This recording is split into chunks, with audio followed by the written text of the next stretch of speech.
the top 3 things to know when you're considering a German Shepherd. We love German Shepherds, but we want to tell you a little bit about them. Now, we personally feel like you should have some prior experience with other dogs.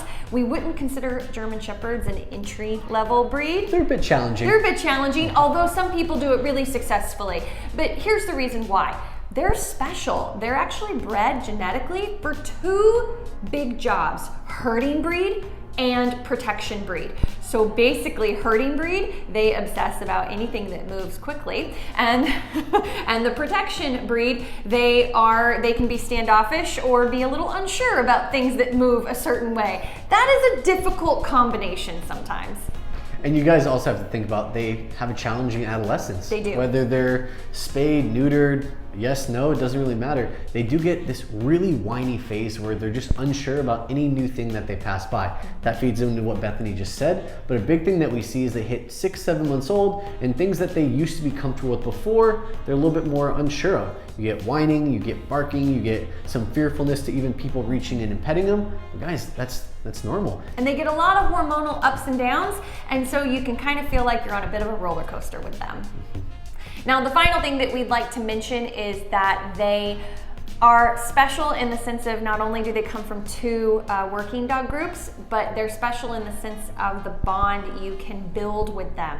So they have high working drive, which just means they want to learn how to do everything and they want to experience everything with their handler, with their owner.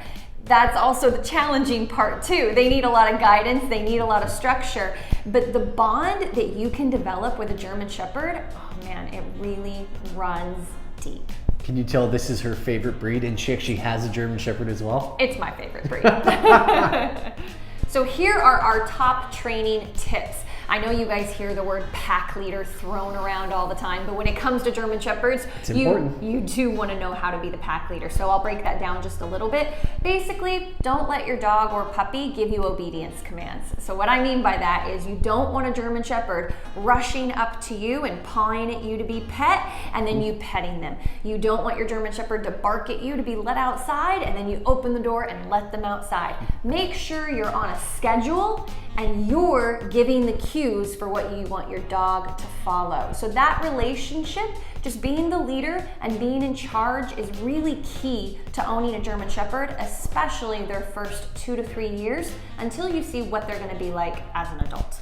You also got to make sure you give them some pretty specific exercise and downtime. Examples being a couple games of really good fetch where you're getting a really consistent drop. So not just exercise for the body, it's exercise for the mind. And then the downtime, that's like laying on a place cot and having that set boundary set, so when they try to get off, you can step in, reinforce it, so they know that this is their place until you release them from it. We want to make sure we're teaching them calm on command, which is going to be crate Huge. Or place cot. And I like to say low stimulation downtime, meaning there's not a lot of action going around all day long. So if you have young kids, you'd want to do more crate time so they get a chance to fully decompress, because German Shepherds are prone to staying in a high drive state of mind all the time. So we want to make sure that they get low stimulation nap time every day. But I mean, hey guys, these are honestly some of the best family dogs. We do recommend that you get them with the kids already, so they grow up around the kids, because truly, I mean, they're awesome dogs. When they get to a certain age, they calm down significantly. They're really well-rounded, and they're just lazy dogs. They don't mind laying around on their bed and hanging out with the kids and waiting for the moment where you get the leash and you go for that hike. That's what they live for. So they are great family dogs. But our last training tip, and this one is really important, because of their adolescent phase, which is gonna be the 2 to 3 year mark, we suggest keeping up with regular classes, regular activities their first 2 to 3 years of life. Because after all, you're raising an adolescent dog to understand their expectations for when they're an adult dog. A well-stimulated German Shepherd puppy, 2 to 3 years old, all the way to adulthood, they're gonna be an amazing family dog for you guys. And whether you get them from a reputable breeder or at a rescue, just be prepared.